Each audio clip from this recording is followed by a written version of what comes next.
What's up world, and welcome back to Millennial Kiwi. As always, I'm your host Joe, and today I just wanted to show you guys an article that Uncle Google suggested for me. Do be aware this article is over a year old and based on findings in America. However, the points it makes are valuable and highly aligned to the ideology of this channel. Taking accountability for building your financial foundation and growing your financial intelligence as soon as possible. So the article is from MarketWatch and is titled, Why Everyone Should Save Like They're Going to Retire Early. It starts off by giving shoutouts to the FIRE movement and the attention it has been gaining. For those of you not aware, FIRE stands for Financial Independence Retire Early. A simple concept that can be highly motivational once understood.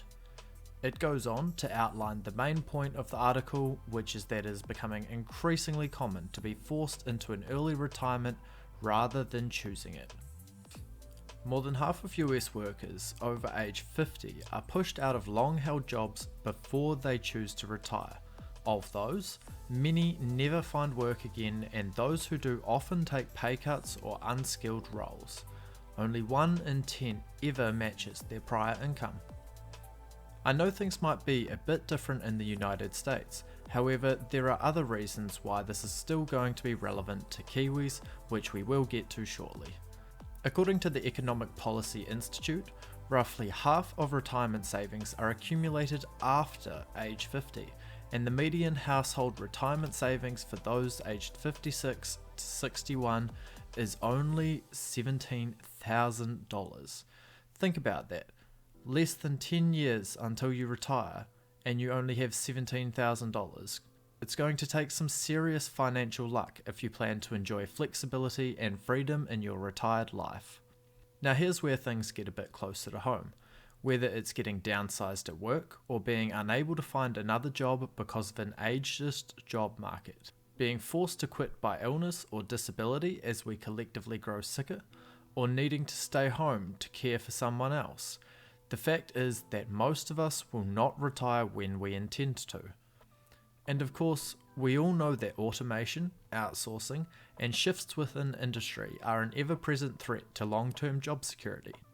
What you do now simply may not exist as a job by the time you're 50 or 60, the years during which workers do most of their retirement savings. All of this is so true. In a world where restructures and redundancies are common practice and automation is continuing to snowball, nothing is certain, but this is why instead of being blinded by the doom and gloom, we're here to focus on building a solid financial foundation and growing our financial intelligence. Or, as the author puts it, financial flexibility.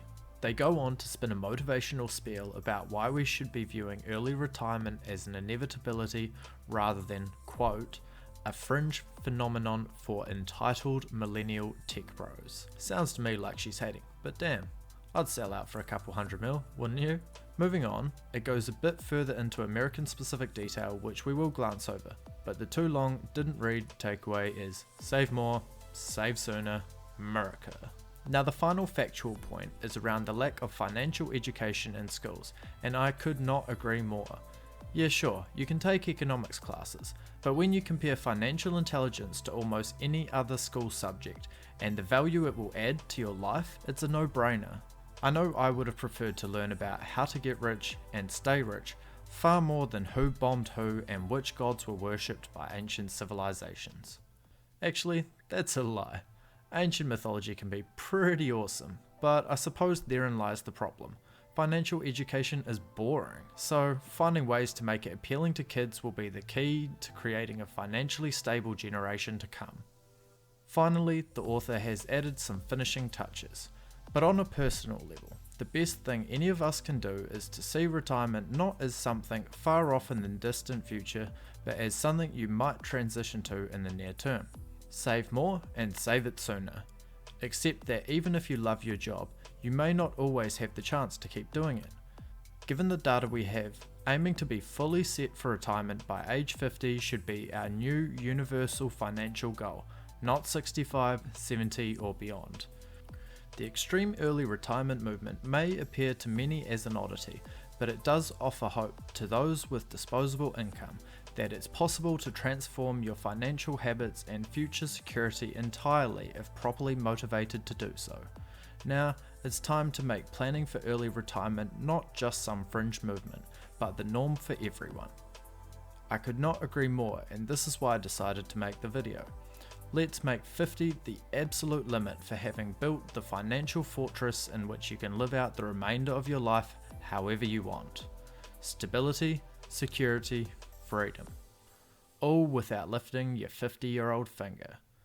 Personally, if and when that day arrives, I don't plan to be laying back on the beach, drinking pina coladas or watching the days go by. No, I will still be seeking ways to generate further wealth and retain my financial flexibility. There will simply be no need to rely on working a 9-to-5 job to survive. Remember, money reproduces. Big stacks make bigger stacks.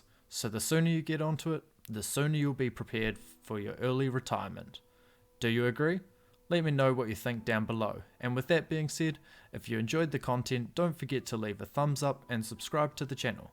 Let's take Kiwi financial intelligence to the next level and make the future of Aotearoa greener than ever.